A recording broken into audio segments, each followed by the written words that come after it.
Good afternoon. My name is Isabel Rohr, and I'm the Manager of Academic Programs and Outreach at JDC Archives. I'm delighted to welcome you to today's webinar.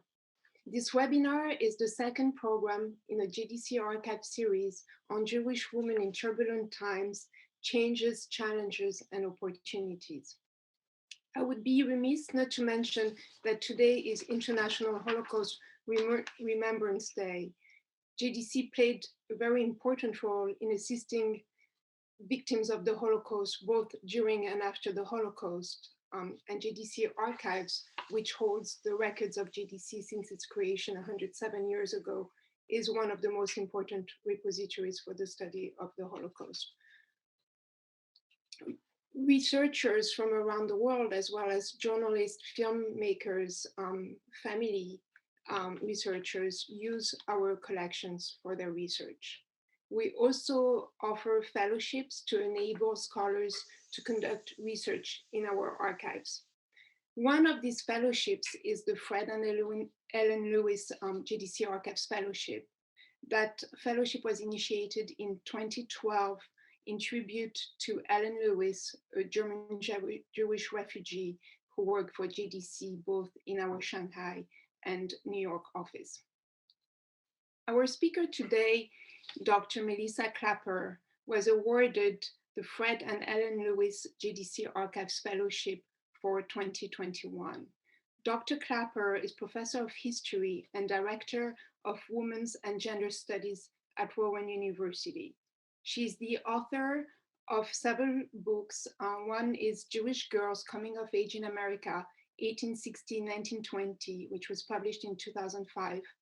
She also wrote Small Strangers, The Experiences of Immigrant Children in the United States, 1818-1925, and Ballots, Babies, and Banners of Peace, American Jewish Women's Activism, 1890-1940, which won the National Jewish Book Award in Women's Studies. Her research has been awarded numerous fellowships and awards, and she lectures frequently in community and academic settings. Her most recent book is Ballet Class, An American History, which was published in 2020. The title of her lecture today is Send a Woman for It, American Jewish Woman Serving the JDC Abroad During the Interwar Years. Our format is that the speaker will present for about 45 minutes. This will be followed by 15 minutes of question and answers. Please note that your microphones are muted. You can send us questions via the Q&A function, and you can send us questions at any time during the presentation. Melissa Klapper will now start her lecture. Thank you. Good afternoon, everybody. I'm delighted to be here today and really appreciative to the JDC Archives and the Fred and Ellen Lewis Memorial Fellowship, which has funded some of my recent research. I also want to thank very much Dr. Isabel Rohr, whom you just heard introduce this program, and Abra Cohn, whom you can't see, but has been behind the scenes tech help in putting this seminar together. So today I am looking forward to talking to you a little bit about the larger research project that I'm currently working on. And then I'll talk specifically, and for most of the time, about some of the women who worked for the JDC during the interwar years. So I'm going to go ahead and share my screen. Just give me a moment to get the correct thing up here. So this talk is called Send a Woman for It, American Jewish Women Serving the JDC Abroad During the Interwar Years. So let me tell you first a little bit about the larger project that I'm working on. I am working on a book that will be about American Jewish women who traveled abroad from the end of the Civil War through the beginning of World War II. So that's actually several generations of American Jewish women. These women went everywhere. They went to Europe, they went to Africa, they went to Asia, they went to South America. And I'm interested primarily, my overall goal for the project is looking at the ways that gender and Jewishness had an impact on their travel, and then also the way that travel had an influence on their gender and Jewish identities. So that's the overall project that I am working on. And as you will see, this talk today about JDC women fits into that. So let me talk also very briefly, give you a very brief history of modern travel, something that, millions of pages have been written about. So here we're just going to focus on 4 points I want to make about modern travel. By modern travel, I really am talking about the post-Civil War period. So first of all, we have to understand that geopolitics have an impact on travel. Obviously, if there is a war on someplace, you don't want to travel there. Perhaps if you are a journalist, and as we will see, perhaps if you work for the JDC, you might be going into conflict areas. But in general, the kind of leisure travel that I'm often writing about was something that was really affected by what was going on in the world. And in the period after the Civil War, so the Civil War, of course, ends in 1865, but there's also a fairly long period of peace in Europe following the Franco-Prussian War and the Paris Commune, so that by the early 1870s, Europe itself becomes a safer, more stable place to travel to. That has a big impact on the travel opportunities of American Jewish women. And so war and peace do play a role in different kinds of travel, as we'll be discussing. Another has to do with the development of what I've called the technologies of travel here. And that can mean a few things. For one thing, it means that you no longer sail across the Atlantic or the Pacific in ships with sails anymore. Instead, there are steamships. And these actually, during this period, the late 1800s and early 1900s, become what were often called floating palaces. There were these enormous ships that could carry more people than had ever been safely possible before. The fact they could carry more people also meant that it was easier to divide along class lines. So the idea of a first class and a second class, and importantly, I'll come back to this, a third class, in addition to steerage, developed during this period. And it meant that the time that it took to travel also diminished rapidly. Where it would have taken in 1865, let's say, at least 2 weeks to cross the Atlantic from New York to get to England or to France, by 1912, for instance, when the Titanic set off on its ill-fated voyage, it was going to take significantly less than a week to get from England to New York, its original destination. And so these floating palaces and technologies of travel also really increased the ability of more people to travel. It also meant that while travel remained something of a luxury, it was increasingly available to more middle class and sort of regular people. So in the Jewish case, Eastern European immigrants who were toiling in sweatshops on the Lower East Side or in Chicago or in Los Angeles in the 1910s were probably still not able to travel, certainly not internationally, not very often. And many Eastern European immigrants had absolutely no interest in going back to the places where they were from, at least not yet, because they had felt that they had to escape in the first place. But middle-class people of all kinds, including many American Jews, now found that they were actually able to go abroad. Perhaps they couldn't summer in Europe every year like some of their wealthier counterparts, but they could take that once-in-a-lifetime trip, maybe even twice in a lifetime, and many, many of them did. And another technology of travel that provides all kinds of wonderful sources, particularly to a historian like me, is photography. Of course, photography was not new in the post-Civil War period, but significant technological changes meant that you didn't have to be a professional to take pictures anymore. So there were still people who used the services of professional photographers. And I've shown here just a picture. This is from a different archive, but it's just an image I love. And these are two Jewish men traveling together. They're businessmen from Cincinnati. They're in Japan. And as you can see, they got dressed up in pseudo-Japanese clothing. I could spend an entire hour talking about how problematic this picture is in many ways. The point I want to make is that photography became more available to more people also. So you could, like Charles Davis, who's standing with the parasol in this picture, you could go to a professional studio and have your picture taken, but increasingly you could also take your own camera. And after 1900, the Kodak produced something called a brownie camera, a small box camera that really was pretty affordable. And so that meant that travel was documented in ways that it hadn't been before because regular people could take their own pictures. All of this contributed to a new move of mass tourism, where just hundreds of thousands of people every year were able to travel outside of the United States if they chose to do so. Again, this was not available to everybody, but it was available to far more people than had ever been the case before, which meant that more American Jewish women, like other groups in the United States, had access to going abroad. When they did, they had a number of purposes for their travel. So let's take a look at American Jewish women as travelers. Right. They were five. I'm going to argue in my book that there were 5 major reasons why American Jewish women went abroad. These are not necessarily unique to Jewish women. This was true for other women travelers as well. One, the primary one probably, was sightseeing. People went abroad to see new things, to see new places. to do all the what were becoming the regular tourist sites. And this moment of mass tourism is when many of those things became regular tourist sites.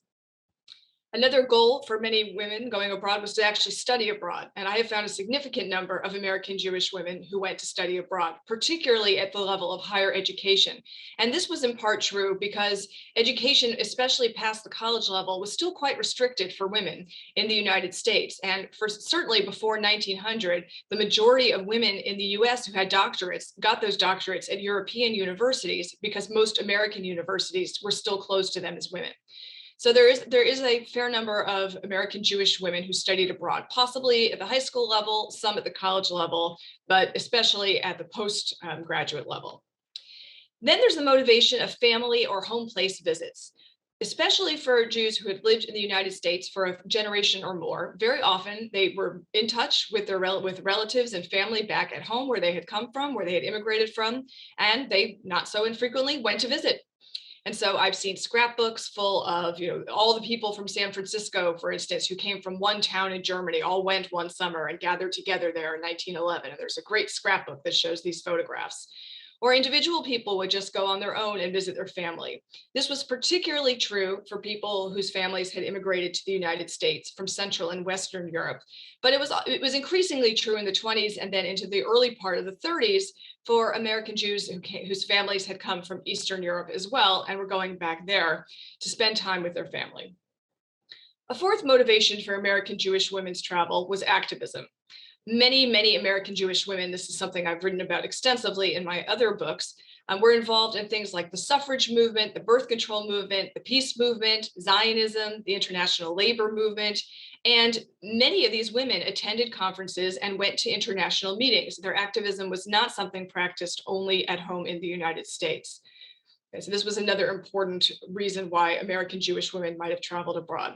And finally, and for our purposes, most importantly, a number of American Jewish women went abroad and worked abroad for some period of time. I haven't quite decided for the book how long they'll have to be abroad for me to stop thinking about them as travelers. But there were quite a lot of American Jewish women. Now, some of them sort of accidentally fell into their jobs. I have the diary of one young Jewish woman who had just graduated from college, who went on a trip through Italy with some college friends, and she loved Rome so much that she decided to stay. She basically wrote a letter to her family and said, send my things, I'm going to stay in Italy. She found a job at the American Embassy in Italy, and she lived in Rome for a year before she went home and resumed the more conventional life expected of her, marriage and then motherhood. But she never forgot her love for Rome and had objects from Italy and from Rome all over her house in later life. There were also women who went abroad sort of on special assignment, and this is where the women of JDC come in. So let me talk just briefly about the JDC. I've already used that term several times, but let me define it for those of you who aren't as familiar with it.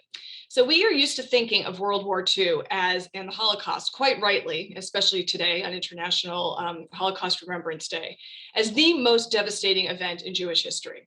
But that central tragedy has sometimes obscured the really catastrophic effects of World War I, then known, of course, as the Great War, on Jewish communities all over Europe and the Ottoman Empire, including pre-state Palestine.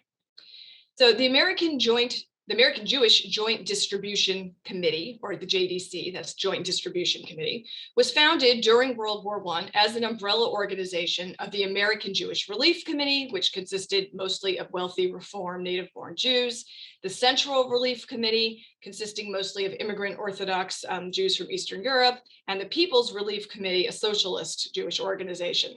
There were constant tensions within the JDC because of the different priorities of these founding organizations, but there was also a shared overwhelming commitment to helping Jewish communities in dire need around the world.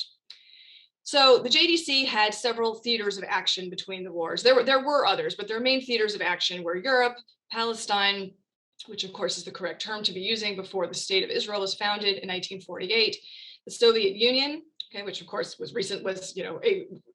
founded or established during World War I itself, and also Cuba. Again, there were other places, but these are the ones I will be mentioning today. So and I just want to point out, if you take a look at this picture, this is a board meeting of the JDC during World War I. And you will note, this is this very formal board meeting. You will note there's only one woman in this picture. I'm not even sure if you can see her, or I'm not actually sure if you can see my cursor, but I'm trying to arrow around. Harriet Loewenstein toward the left. She's kind of third from the left seated. Okay. She was a controller, and it was a career employee of the JDC. And we're going to talk a little bit more about Harriet Loewenstein now. So I do want to point out that most of the decision makers in the JDC were men. The JDC did employ women from the very beginning, right? There were women working in effectively the secretarial pool and the treasury office, like Harriet Loewenstein is in the controller's office, working on financials. But the decision makers at the JDC were very largely men. So it's not surprising that most of the people that the JDC sent abroad to carry out their work and their programs and their funding on the ground were men.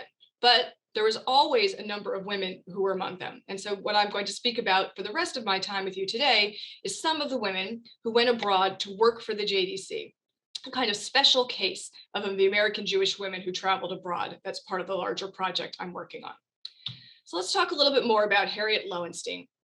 In the aftermath of World War I, Polish Jews were in dire, dire need, but it was very difficult to get them relief from New York, which is where the JDC was headquartered. The JDC sent a man named Boris Bogan, who had a long history as a Jewish communal worker in the United States. They sent him to Poland, where he found that the most urgent need was actually not necessarily money per se, although that was always welcome, but a way to provide supplies directly from Europe to cut down on the wait time and the transportation costs. This required the establishment of a JDC headquarters in Europe, which was set up in Paris, at the same time that the Paris peace talks that led up to the Treaty of Versailles were happening. So in 1919, Harriet Loewenstein was sent from the New York office to the Paris office, basically to be the Paris office, to set up a liaison headquarters between the JDC in New York and in Paris, and to help Jews in Poland.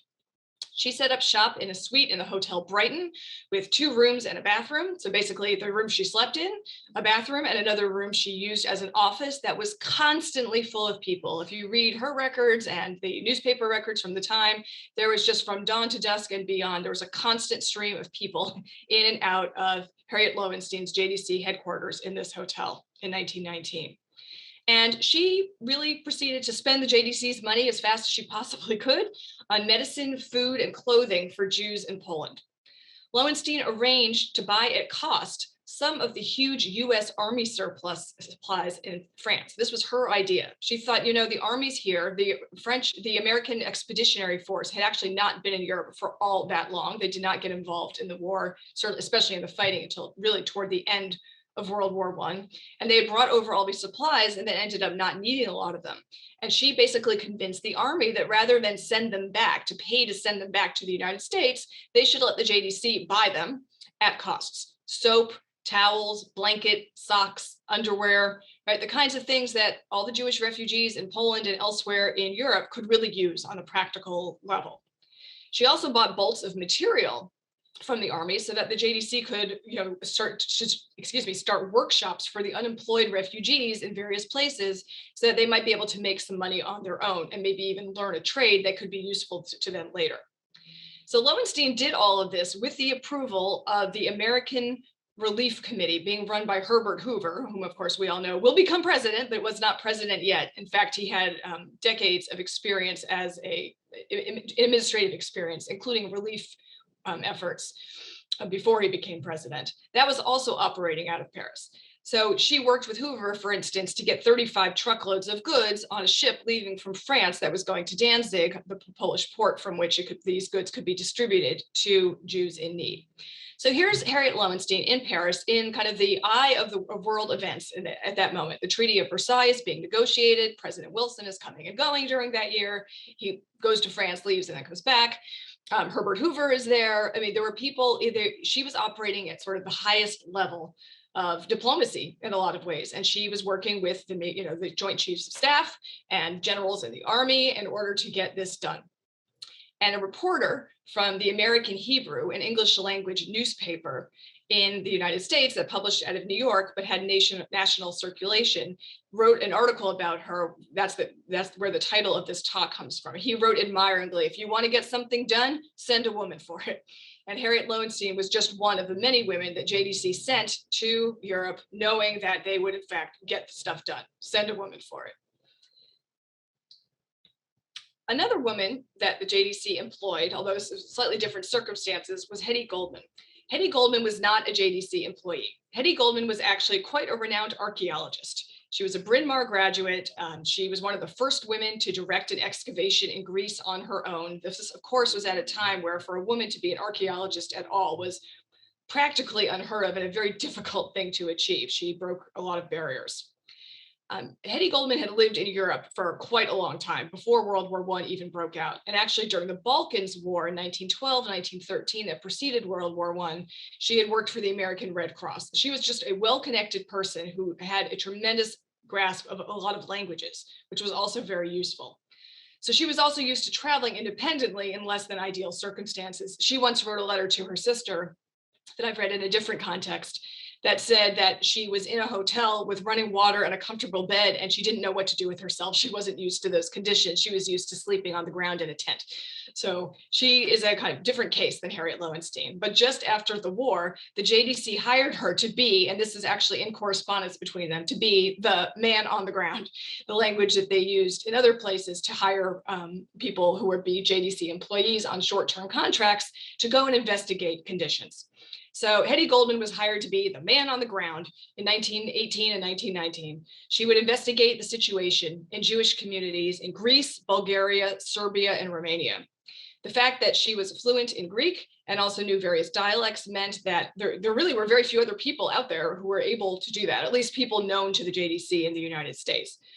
Her language skills were invaluable, and also she had administrative skills from running her own digs.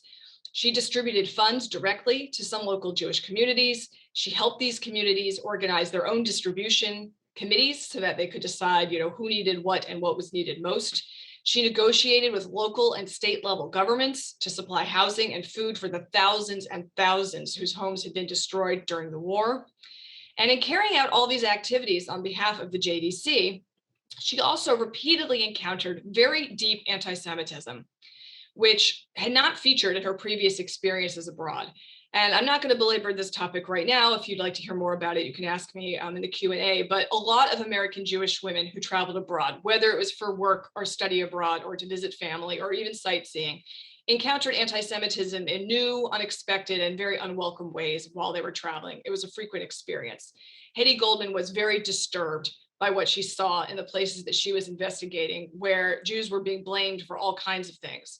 Remember also, this is a moment when, as a result of the Treaty of Versailles and Woodrow Wilson's commitment, at least theoretical commitment to nationalism and to sort of redrawing national borders along national ethnic lines, that left Jews in very tenuous positions in a lot of countries, the new countries and the old countries. Even if Jews had lived for hundreds, thousand years in a place, if they were still seen as different, which they were almost everywhere, there was then a question as the new country was drawing its borders, should these people be here? If this country is only going to be for the Czechs, for instance, or the Serbs, then should any other group be here? Right? So this was a problem for other groups like the Roma, what used to be called the Gypsies, but it was a particular problem for Jews in the aftermath of World War I. And so Hetty Goldman had never really had to encounter or confront this until she became the man on the ground.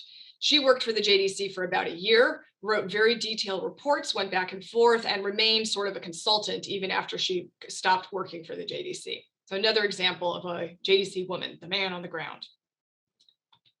Now, something that a lot of the JDC women who went abroad had to do was to negotiate or to meet. It was part of their job to work not just with the JDC, but with as many other groups as possible so that they could learn about what was happening and what the JDC could best do.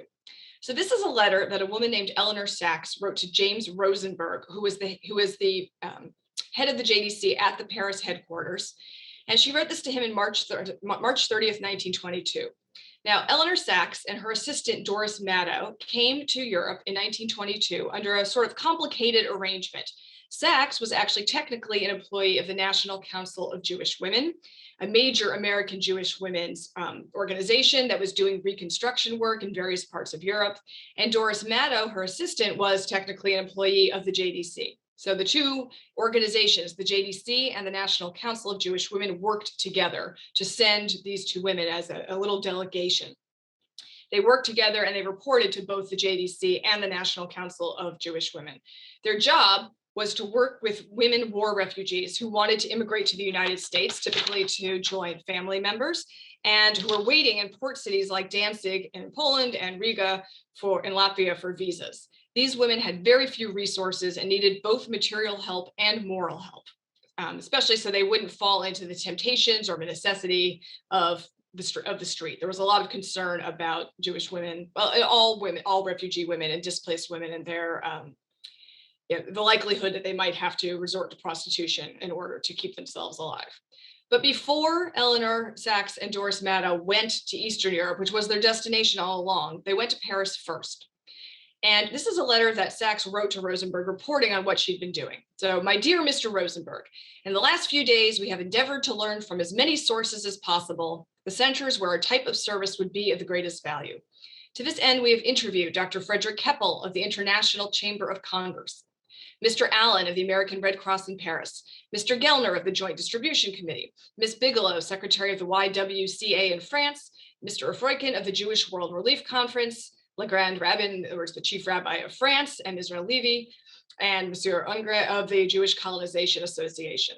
So I just wanted, this is just the introduction to a longer letter. The point I wanted to make here is that the women who were working abroad for the JDC were not operating in a silo. They were operating in conjunction with many other international organizations. They saw themselves as internationally oriented, and they also saw themselves as people who were not only working with other Jewish people. Even though the JDC was, or the National Council of Jewish Women were their employers, Sacks and Maddow also really wanted to consult the Young Women's Christian Association, as you see, the American Red Cross, because one thing that all these organizations were a little concerned about was duplication of services.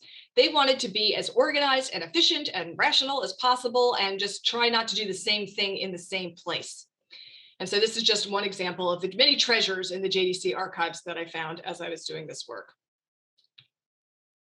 Another big project that the JDC was involved in was setting up a nurses training school in Warsaw.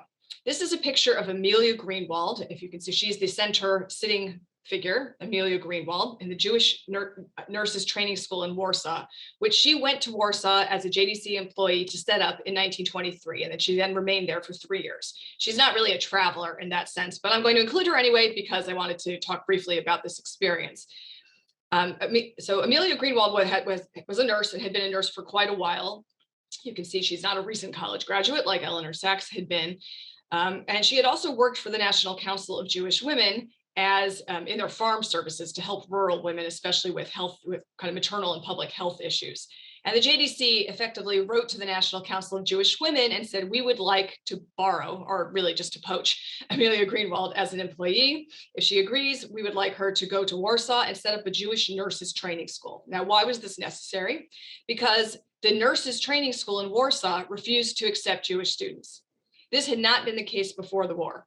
Those young Jewish women who wanted to become nurses, it was actually not a large number for reasons I won't go into here, could go to any nursing school in Poland, which was then part of Russia, but it was not true in the new country of Poland in 1923.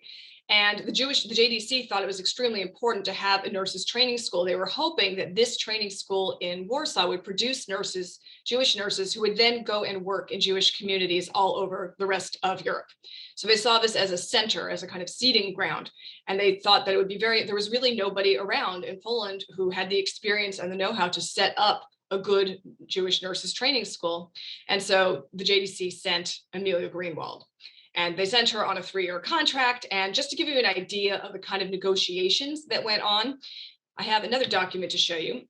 This is from Bernard Flexner, who is the head of the JDC's Committee on Medical Affairs. And he's writing to Ruth Hoffman in 1923, another nurse, a younger woman. offering her the job of being an assistant to Amelia Greenewald. So Ruth Hoffman had already been approached by Amelia Greenewald and had agreed to go in principle, but here are some of the details.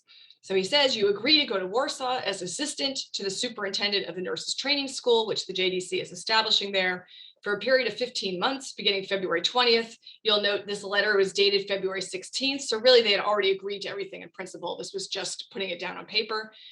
The compensation is $150 for the first 6 months, $165 per month thereafter. This, of course, seems laughably low to us now, and it's not great even by the standards of then, but $150 in Warsaw actually could, get you things. You will be entitled to your traveling expenses to your point of destination in Europe, so the JDC covers the passage. And in the event that your service with the training school continue for 15 months, you are entitled to return passage from Warsaw to New York City. And the JDC committee is willing to pay the premium on $5,000 worth of insurance during the period you are in its employ. And this is because, it's a nice gesture, but it also was a necessity to get JDC people to go work in Europe because of some violence that I'm actually going to speak about shortly. Not everybody who worked for the JDC was welcomed with open arms, to put it mildly, as they did their work in Europe. And so insurance became a necessity. And if you look at other documents from the same time period, you find that after 1920, for reasons I'll discuss in a moment, the JDC typically did pay insurance. It's basically life insurance for most of its people that were traveling through Eastern Europe, not necessarily the ones in the headquarters in Paris, but those who were going to be traveling out and about. Ruth Hoffman accepted this invitation. And actually, if you look back at this picture of Amelia Greenewald, it's not 100% clear, but it seems that there's at least one attribution that the woman who is standing behind Amelia Greenewald was Ruth Hoffman. It's not clear why she's not wearing the same kind of nursing cap that Greenewald is. Ruth Hoffman was also a trained nurse, and I can't promise that that's Ruth Hoffman, but it seems like it might have been from what I have been able to discover so far. So doing this kind of medical work was also very important for the JDC. You'll note that their JDC had a committee on medical affairs. And it's not just that they sent medical missions to places, which they did, but also that they were really interested in trying to help people in these countries that they were helping train themselves so that they could then provide their own medical care.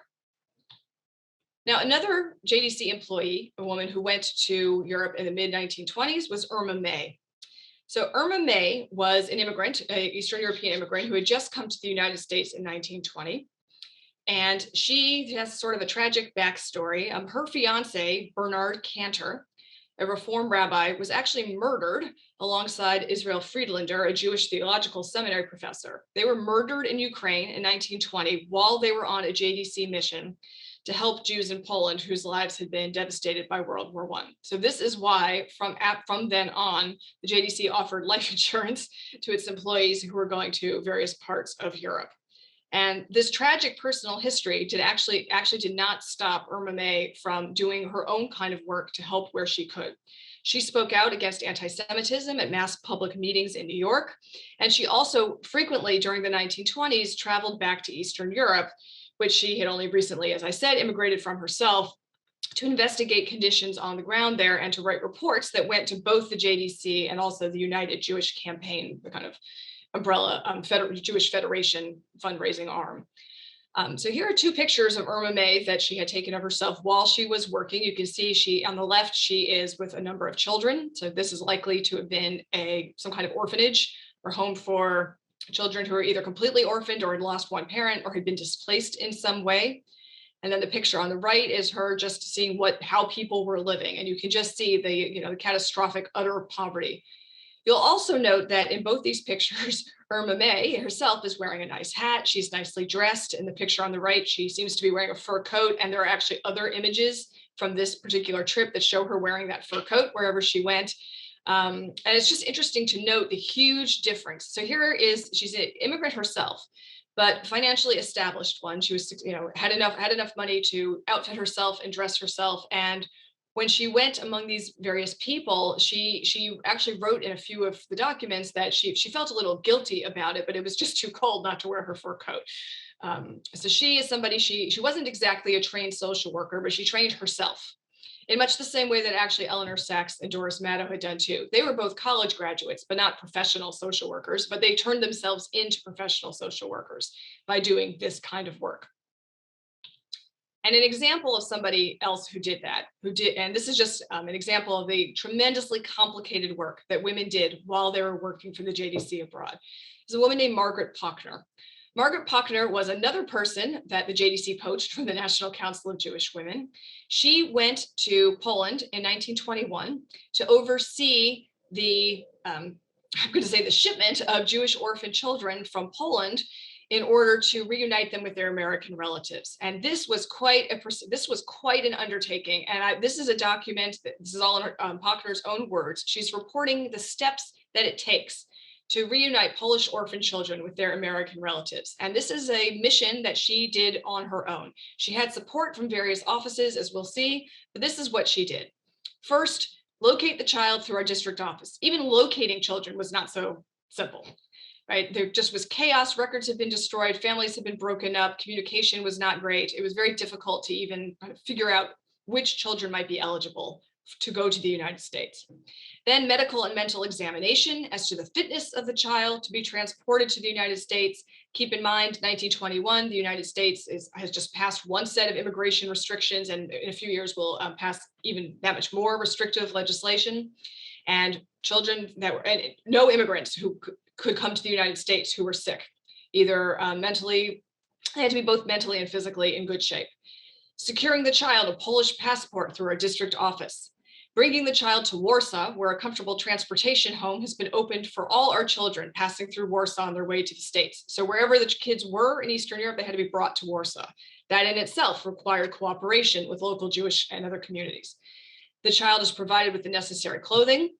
In some instances, a steamship ticket had to be bought out of the funds with the child possessed, if the child possessed any funds. This ticket is necessary for Polish immigration authorities. Basically, the Polish authorities would not approve children leaving the country unless they already had a ticket. Then they could get the immigration visa. Then, by special arrangements with the American consul, an immediate American immigration visa is granted in each separate case. So we're talking about very high-level negotiations Parkner had done with the State Department and with the American consul in Poland in order to sort of circumvent the immigration restrictions that had already gone into place in the United States. The American consul was sympathetic to the needs of these children. He understood they were going to rejoin relatives, even if they were relatives they didn't know, and therefore could be assured they'd be taken care of and not become, to use the term of the time, a public charge. So, but the American consul himself had to sort of stamp each visa. Then there's reservations on the special steamer to be made.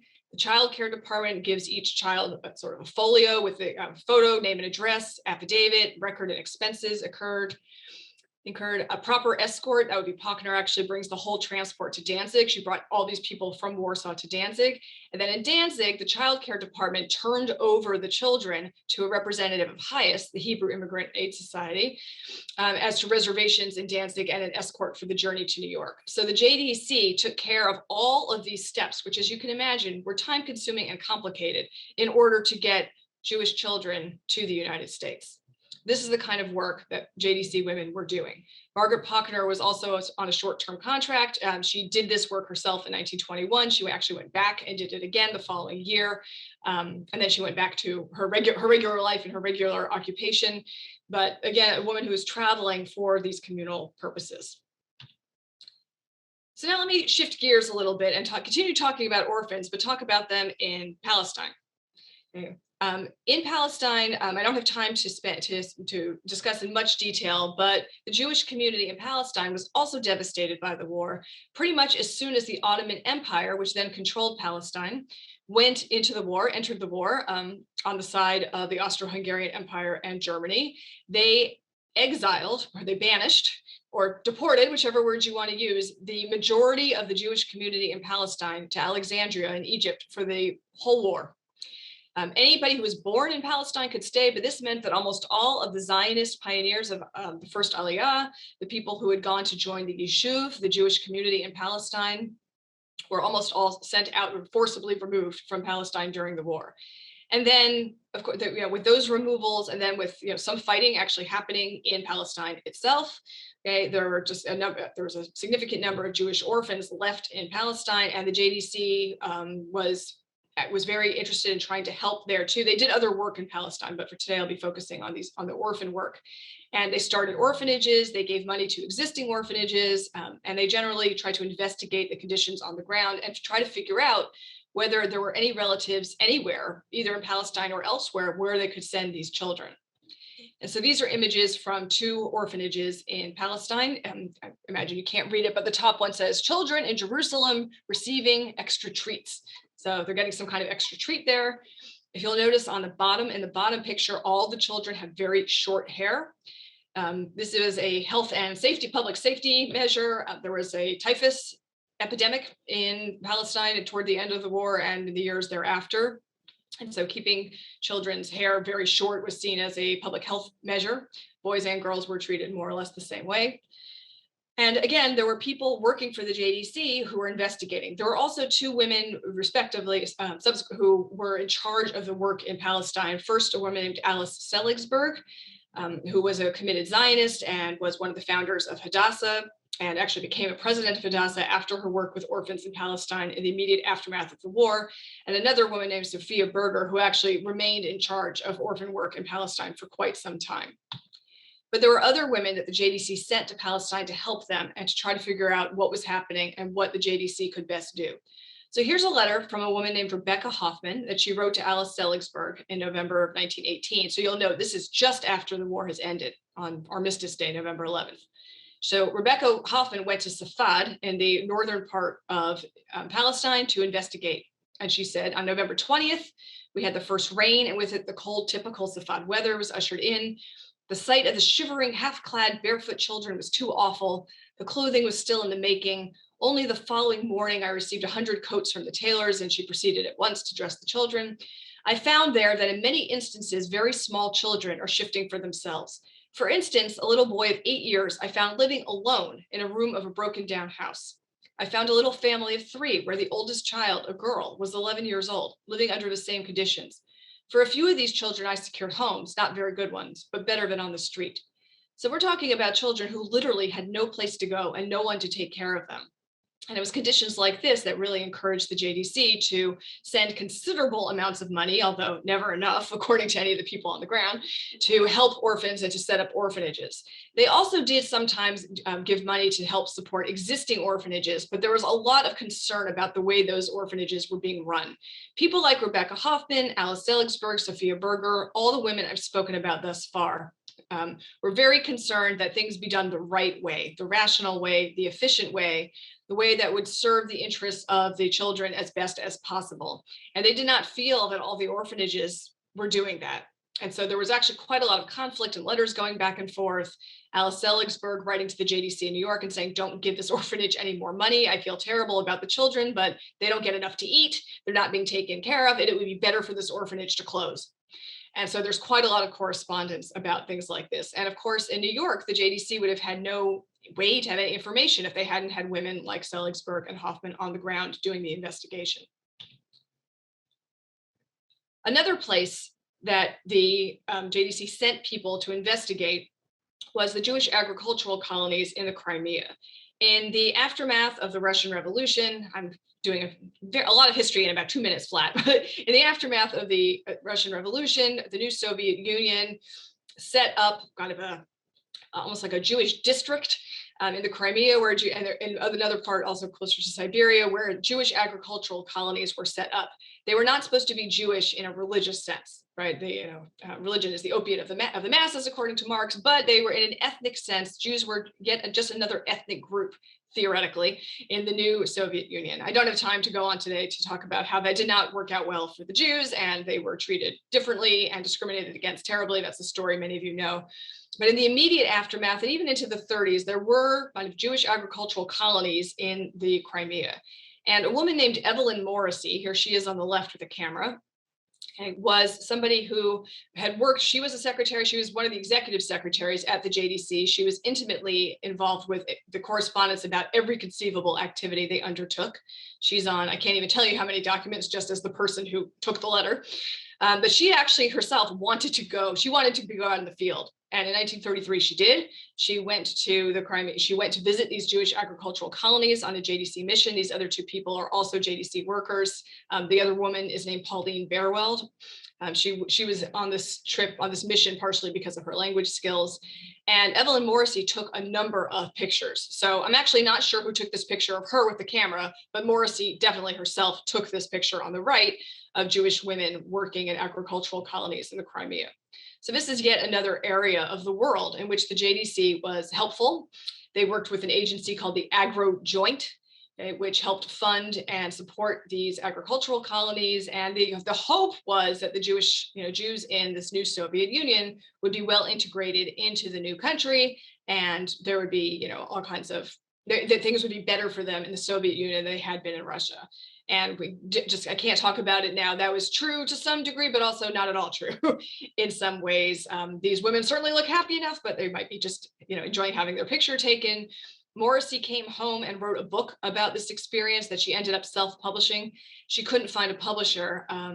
There's a correspondence about this in the JDC archives, actually. And one of the problems was that there was a lot of skepticism by 1933-34, when she wanted to publish the book, about the glowing reports that she gave about what life was like for the Jewish agricultural colonists during this period. There was skepticism about communism, concern about what Stalin was doing in the new Soviet Union, just concern in general about totalitarian dictators like Stalin. And so she had trouble finding a publisher. But the book that she wrote, while extremely optimistic, in hindsight, that was maybe not the correct attitude, but no one could have known then what was going to happen. But it is also just a treasure trove of information about the JDC operations in the Crimea and in the Soviet Union. So it's still worth taking a look. And finally, another place that the JDC sent women to do work was Cuba.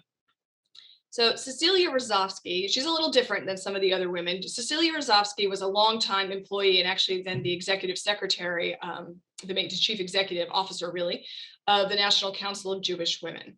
She was also very involved, even at the State Department level, with all kinds of immigration issues. She was an expert on immigration, but she did several times go to Cuba to investigate conditions. And in those cases, she was then being paid and funded by the JDC, which wanted to find out what was happening in Cuba. Significant numbers of Jewish immigrants ended up in Cuba, sort of by hook or by crook. Many of them really wanted to go to the United States and couldn't get in after the immigration restriction laws were passed in 21 and 24. But those years were both years that the JDC sent Celia Rozovsky and other JDC kind of delegations to Cuba. So in this letter to J.M. Kaplan, who is interested in the Committee for Relief on Cuba, she's describing what American Jewish agencies had done in Cuba since 1921. So in the fall of 1921, Hayes actually sent a representative to look after the refugees who were then settling in Cuba. And then in 1923, the JDC sent a representative to Havana to attempt to assist the refugees. So actually, Rozovsky herself was the one who went in 1921, at that time under the auspices of Hayes. And she advised on the 1923 JDC delegation. And then in 1924, Hayes and the National Council of Jewish Women sent two representatives to make a survey of conditions. And again, Rozovsky was one of those two women. It was helpful to have someone there who had already been there. Then she says, as a result of the survey and the recommendations, Hayes appropriated $1,500 per month and the council $100 per month, which tells you something about the differences in their budget ability. And a program of social service was inaugurated with Mr. Walter Montessor as director of the work, and an American trained nurse, Miss Ida Hoffman, to take charge of medical work, which means that, again, this is yet another Jewish woman who, for Jewish communal reasons, is going abroad for at least a period to work. And so I just wanted to kind of throw Cuba in here, so I don't want to ignore the fact that the JDC had operations in Cuba that lasted for a very long time. They were very involved in the negotiations about the St. Louis, which of course, as you know, got turned away, and it was not able to land the refugees who were trying to go to Cuba, and they were forced to go back to Europe. Another JDC employee, somebody who was active for a very long time in many parts of the world, a woman named Laura Margolis, whom my colleague Rebecca Coburn is writing about, was the next person actually that the JDC sent to Cuba, where she worked for quite some time.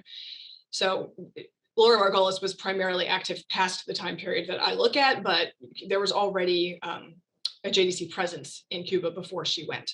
So this is another example of interagency cooperation. The JDC, while extremely important and probably the biggest of any of the agencies involved, was usually happy to cooperate and work with professionals that they knew would do a good job from anywhere and with other agencies. Again, also trying to make sure that they did not duplicate each other's experiences.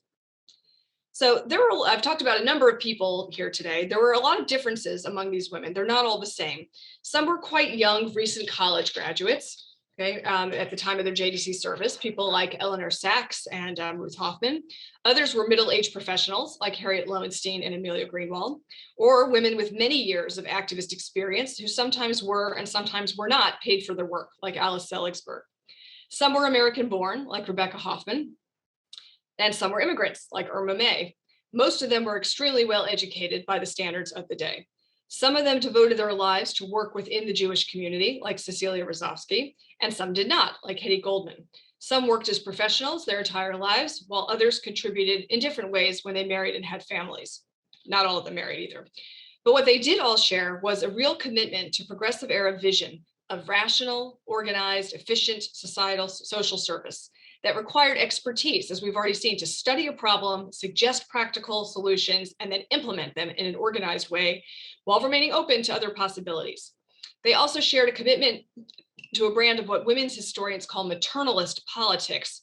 That is politics that base social action and political activism on ideas about gender, including gender differences, even women's superiority or their importance as mothers, and who took for granted that women had a special responsibility for women and children, even if they helped other people as well.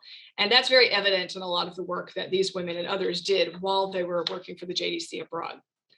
Another thing that these women that we've heard about today have in common is that many of them, most of them, had traveled extensively before their JDC work.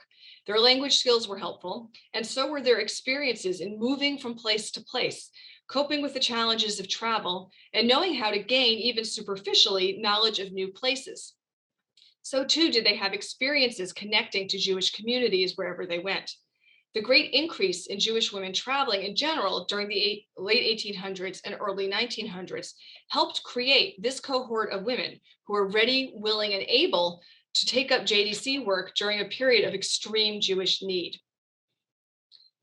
So what I have found in working in the JDC archives, which is just a marvel, I could go on for another hour, don't worry, I won't, about just the incredible resources in the JDC archives. It's just an astonishing collection, astonishing, and worthy of a great deal of support, a real boon to historians of all kinds. But what I found in working in the JDC archives is that these women, whether they were career people or not, really felt a connection to Jews in other places around the world. And so while my overall project talks about travel as a means of connection in general to Jewish communities, lots of Jewish women, for instance, who weren't very affiliated with their communities, became more, kind of did Jewish things when they went abroad, like visiting synagogues and things like that. But it is also particularly the case for JDC women that they understood the importance of having this diasporic Jewish community, and they felt that it was their job and their responsibility to bring as much help in the best way possible to Jewish communities all over the world. It's a very impressive thing. It's an impressive thing to witness all these years later from the historian's perspective. And I'm so grateful to the Fred and Ellen Lewis Memorial Fellowship for enabling me to do really significant work in the JDC archives and start to put together the stories of these women and others like them. And it'll be a while before my next book is out, but as you can see, I've written extensively about Jewish women and other topics before.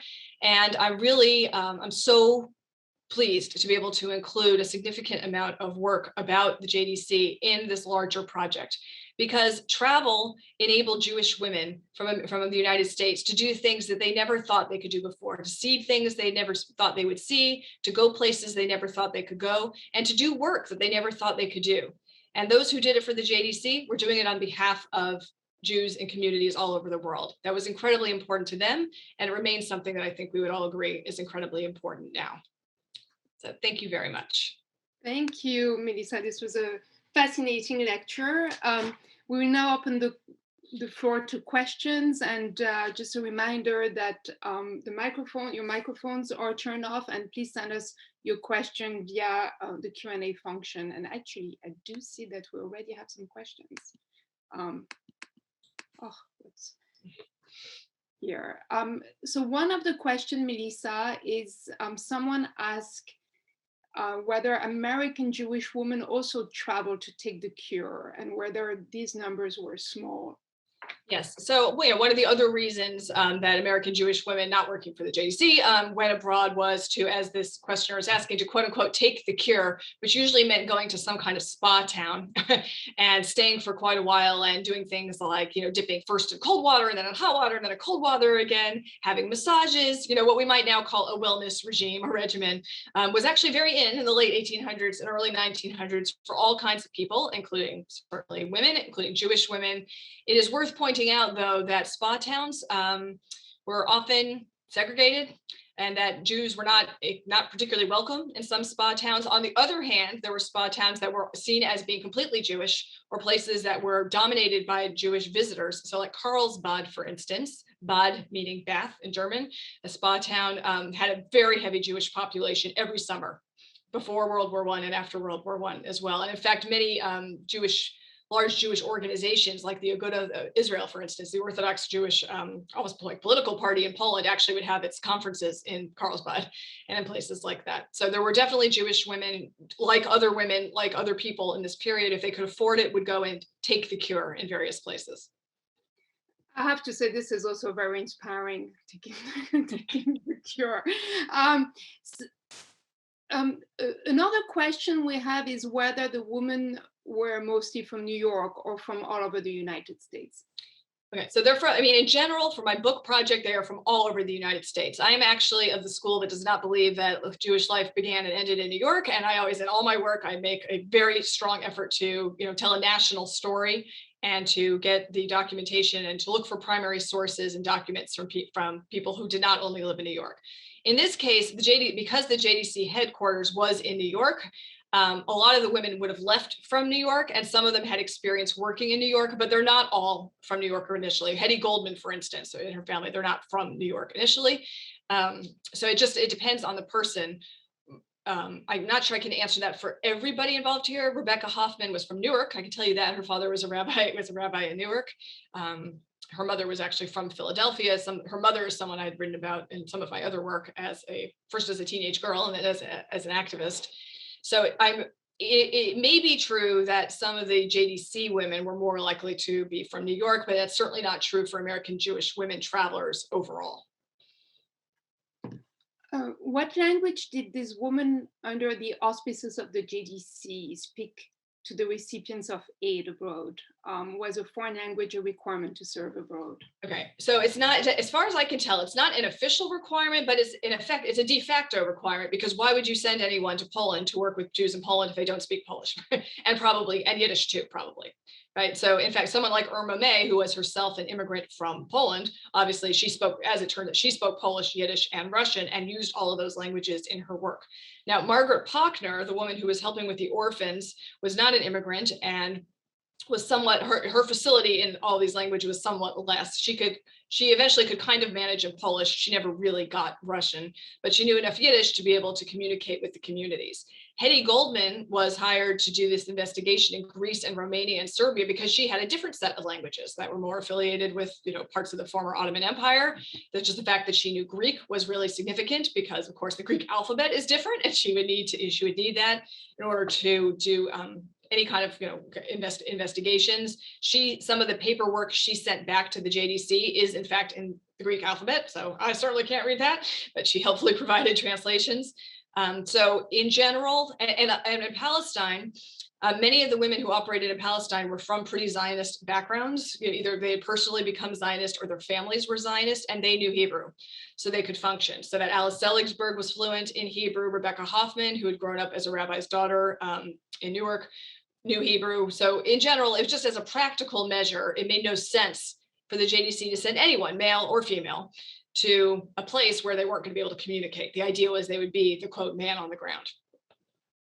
I'm not sure you mentioned Amelia Greenewald, because I see we also have a question on whether she spoke Polish. Okay, so it is a good question that I have not been able to answer. I'm not so sure that she did.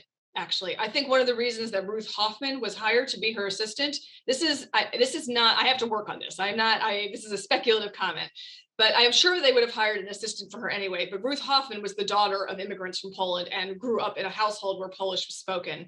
And I think it's possible that she was sent, specifically she was sent because she knew Polish, and possibly Amelia Greenewald did not. Amelia Greenewald did know Yiddish, which would have helped her within the community. It would not necessarily have helped her in dealing with Polish medical officials. So I don't have a total answer to that yet, but it's a great question, and I guess watch this space. And someone would like to know whether you interviewed the children or grandchildren of these women. I have not. If you were out there on this call and you were the grandchild of somebody, please get in touch with me. I'm the kind of historian who prefers to work with documents rather than people. However, I am extremely open if anyone is descended from anybody who, or in general, actually, I usually say this during my talks. If you have your great-grandmother's diary from a trip she took somewhere in 1900 and you're willing to share with me, I would love to see that. Also, you should put it in an archive. But in the meanwhile, I would love to see that. And so I have not made it part of my research design to go looking for people, but I'm certainly open to finding out about them and trying to establish contact.